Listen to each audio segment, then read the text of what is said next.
Hello और स्वागत है इस एक्सप्लेनर में। आज एक ऐसी कहानी पर बात होने वाली है जो किसी मिस्ट्री से कम नहीं है।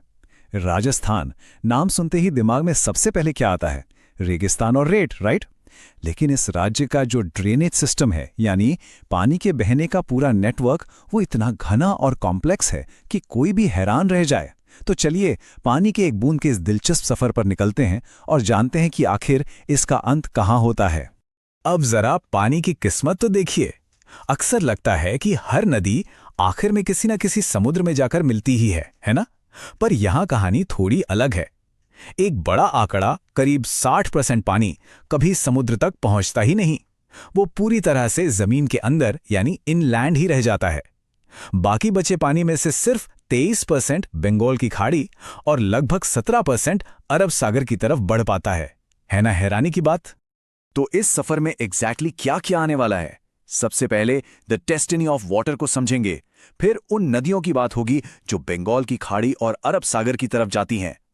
इसके बाद आएगा सबसे बड़ा रहस्य, इंटरनल ड्रेनेज सिस्टम, और आखिर में देखेंगे कुछ विशाल डैम्स और पवित्र त्रिवेणी संगम। चलिए सबसे पहले शुरुआत करते हैं पूर्वी प्रवाह यानी द ईस्टर्न फ्लो से। ये उन 23% नदियों की कहानी है जिन्हें लंबा सफर तय करके आखिर में बंगाल की खाड़ी तक पहुंचना होता है। इन ईस्टर्न रिवर्स को याद कैसे रखा जाए? इसके लिए एक बहुत ही मजेदार स्थानीय ट्रिक है।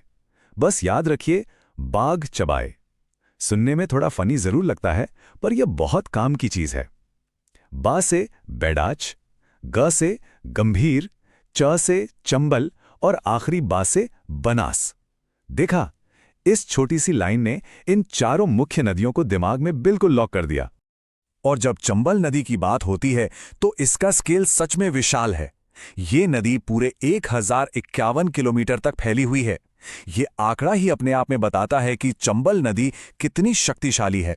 ये इस क्षेत्र की सबसे बड़ी और पूरे 12 महीने बहने वाली बेहद महत्वपूर्ण नदी है।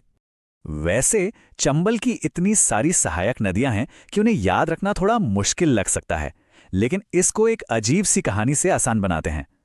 कल्पना कीजिए, पार्वती नाम की एक महिला चाकू से एक टेबल बनाती है और बदले में एक काले घोड़े और एक गुब्बारे की डिमांड करती है। अजीब है ना? पर यह एक शानदार कोड है। पार्वती से बनी पार्वती नदी, मेज से मेज नदी, चाकू यानी बनास, काला घोड़ा बन गया काली सिंध और गुब्बारा हो गई ब्रह्माणी नदी। बस कहानी याद तो नदियां भी याद। अब आते हैं बनास नदी पर। पता है, इस नदी को एक बेहद प्राचीन और खूबसूरत नाम दिया गया है, वन की आशा यानी होप ऑफ द फॉरेस्ट। ये नाम ही अपने आप में जंगल के लिए एक बड़ी उम्मीद जगाता है। इसकी सबसे खास बात यह है कि इसकी पूरी 512 किलोमीटर की लंबाई सिर्फ और सिर्फ राजस्थान की सीमाओं के भीतर ही बहती है। ये इसे राज्य की सबसे लंबी पूर्ण रूप से स्थानीय नदी बनाती है। और बनास की सहायक नदियों को ध्यान में रखने के लिए एक और मजेदार फॉर्मूला काम आता है। ध्यान से सुनिए। मोदी मासी को डाई में बेकार बनाया। इस ट्रिक से मोरेल, बांदी, मासी, कोठारी, खारी, डाई और मेनल, ये सारी नदियां तुरंत याद हो जाती हैं। थोड़े से ह्यूमर का यही फायदा है, जटिल से जटिल जानकारी भी दिमाग में हमेशा के लिए छप जाती है। ठीक है, अब रुख करते हैं पश्चिमी प्रवाह यानी द वेस्टर्न कोर्स की तरफ। ये उन 17% नदियों का सफर है जो अरब सागर में जाकर मिलती हैं। इन नदियों को याद रखने के लिए एक और रोचक ट्रिक मौजूद है, पल्लू समघाल। ये 4 मुख्य अरब सागर की नदियों के लिए एक परफेक्ट एंकर है। पश्चिमी बनास, लूनी, साबरमती और माही। ये ट्रिक एक और काम आती है। ये इंश्योर करती है कि बंगाल की खाड़ी वाली बनास और इस पश्चिम वाली पश्चिमी बनास के बीच कोई कंफ्यूजन ही ना रहे। अब देखिए, लूनी नदी का जो नेटवर्क है वो काफी बड़ा और कॉम्प्लेक्स है, पर इसको एक रंगीन कहानी से समझते हैं। कल्पना कीजिए एक गुस्से वाले जबड़े की, जो पहले नीला पड़ता है, फिर सूख जाता है और आखिर में मिट्टी से हरा हो जाता है। थोड़ा अजीब जरूर है, लेकिन ये जबड़ा दरअसल जवाई नदी है। नीला से लीलाधी, सूखा यानी सूखरी और हरा से खारी नदी। कहानी थोड़ी हटके पर सच में दिमाग में बिल्कुल बैठ जाती है। यहां पर एक बहुत ही शानदार ज्योग्राफी का सवाल बनता है। क्या दिमाग में किसी ऐसी नदी का नाम आ रहा है जो पूरी दुनिया में कर्क रेखा यानी ट्रॉपिक ऑफ कैंसर को एक नहीं बल्कि 2 बार काटती है? यह एक अनूठा ग्लोबल फिनोमिनन है जो दुनिया में कहीं और नहीं बल्कि यही राजस्थान में घटित होता है। और इसका बिल्कुल सही जवाब है माही नदी, जिसे आदिवासियों की गंगा भी कहा जाता है। इस नदी का रास्ता बड़ा ही अनोखा है। ये दक्षिण से प्रवेश करती है और वापस पश्चिम की तरफ मुड़ जाती है। नक्शे पर इसे ढूंढेंगे तो ये बिल्कुल एक उल्टा यू आकार बनाती है। ज्योग्राफी के नजरिए से ये सच में एक अद्भुत नजारा है। माही की सहायक नदियों को याद रखना हो तो बस इस छोटे से सेंटेंस को ध्यान में रखिए। अन्ना ने सोचा एक मोजा लूं। इस सिंपल ट्रिक से अनास, सोम, चाप, मोरैन और जाखम ये सभी नदियां एक ही झटके में याद आ जाती हैं। आगे बढ़ते हैं तीसरे और सबसे दिलचस्प पड़ाव पर, द इंटरनल ड्रेनेज सिस्टम। ये वो विशाल 60% हिस्सा है जो इस रेगिस्तान के सबसे बड़े हाइड्रोलॉजी के रहस्यों को अपने अंदर समेटे हुए है। इस मैसिव इंटरनल सिस्टम को याद रखने के लिए भी एक परफेक्ट फॉर्मूला है, रूप काका के बाण से घर का अंत। ये एक छोटी सी लाइन कितने आराम से रूपारेल, कांतली, काकनी, बंगा गंगा सभी और घग्गर जैसी मुख्य नदियों को एक साथ जोड़ देती है। इनमें से बंगांगा नदी का किस्सा थोड़ा अनोखा और थोड़ा दुखद भी है। इसे रुंडी नदी का दर्जा दिया गया है। अब ये रुंडी नदी क्या होती है? ये वो नदी है जो अपनी मंजिल तक पहुंचने से पहले ही हार मान लेती है और रास्ते में ही कहीं रुक जाती है। ये बताता है कि एक रेगिस्तानी इलाके में पानी को आगे बढ़ने के लिए आखिर कितना संघर्ष करना पड़ता है। वहीं दूसरी तरफ आंतरिक तंत्र में घाघर नदी है। इसे प्राचीन सरस्वती नदी माना जाता है और इसका सफर सच में कमाल का है।